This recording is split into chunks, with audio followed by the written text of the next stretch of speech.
Faire une séance autour des formes et grandeurs, puisque d'habitude le lundi, avec Florence, vous travaillez sur les formes et grandeurs, ce qu'on appelle plus tard la géométrie.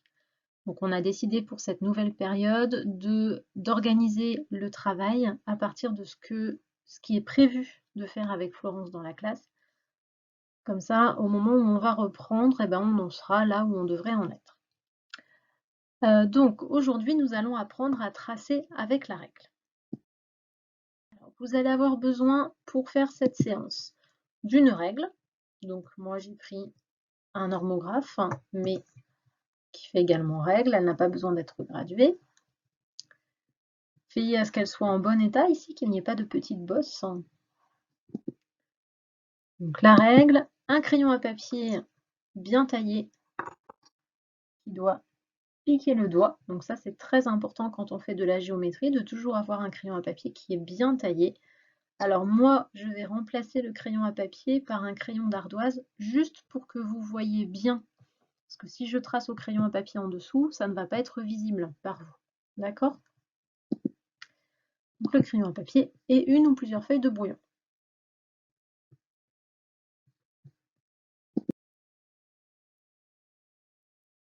Alors la première étape, c'est l'étape d'aujourd'hui.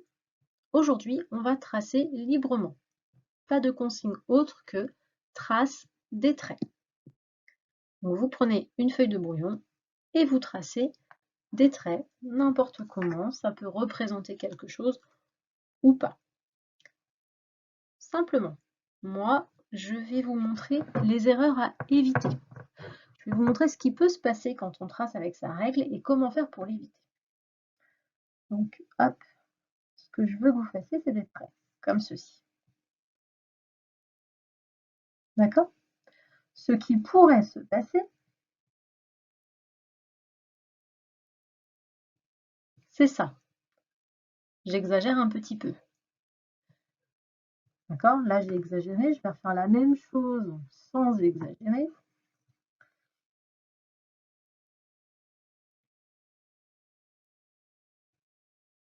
Hop. Et vous voyez ici,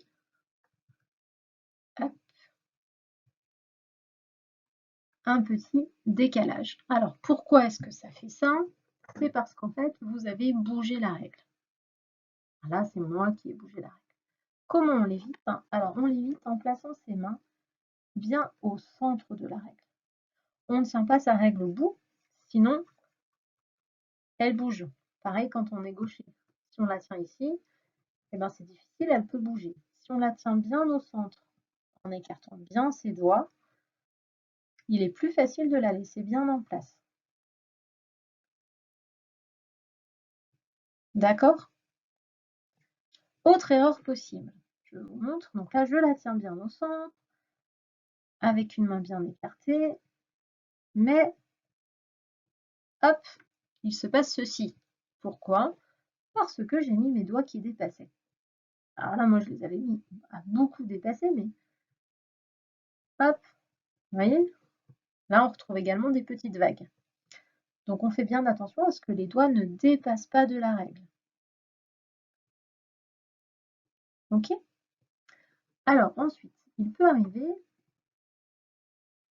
qu'on ne soit pas très à l'aise pour faire des traits. Et c'est souvent parce qu'on n'est pas bien installé ou qu'on ne trace pas comme il faut. Ce qui est important, ça va être de faire les traits au-dessus de la règle. Parce que si on fait en dessous, et hop, c'est toute tordue, ça ne va pas. Donc, je fais bien mes traits au-dessus.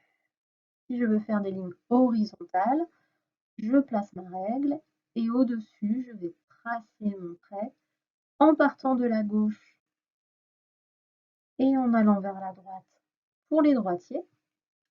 Pour les gauchers, eh bien, je vais placer ma règle.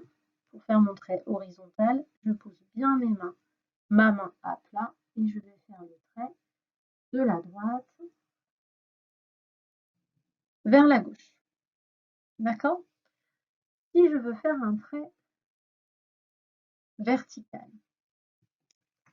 je place ma règle debout, donc en position verticale.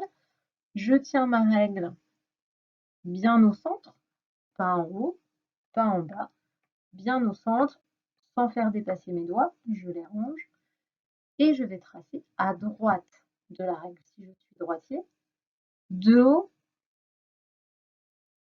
en bas. D'accord? Si je suis gaucher, je tiens ma règle bien au centre sans mettre les doigts qui dépassent et je vais tracer de haut en bas également, mais cette fois-ci à gauche. D'accord? Ça marche pour vous? Alors, avant de vous entraîner tout seul, on récapitule. Pour tracer des traits bien droits à la règle, on tient sa règle bien au centre, que ce soit en position horizontale ou en position verticale. Si je veux tracer des traits horizontaux, je trace au-dessus, de gauche à droite, si je suis droitier, de droite à gauche, si je suis gaucher. Et pour faire des traits verticaux, je trace de haut en bas, à droite de la règle si je suis droitière, à gauche de la règle si je suis gaucher. D'accord? Donc je te laisse t'entraîner. S'il y a des choses qui sont un petit peu difficiles, tu fais des erreurs qui ne fonctionnent pas bien, n'hésite pas à reprendre la vidéo. D'accord? Tu peux utiliser la règle pour faire des dessins. Là, j'ai juste fait des lignes. Tu peux déjà imaginer de dessiner des choses, des paysages, des objets, des personnages. Mais le tout avec des traits bien droits. À toi de jouer!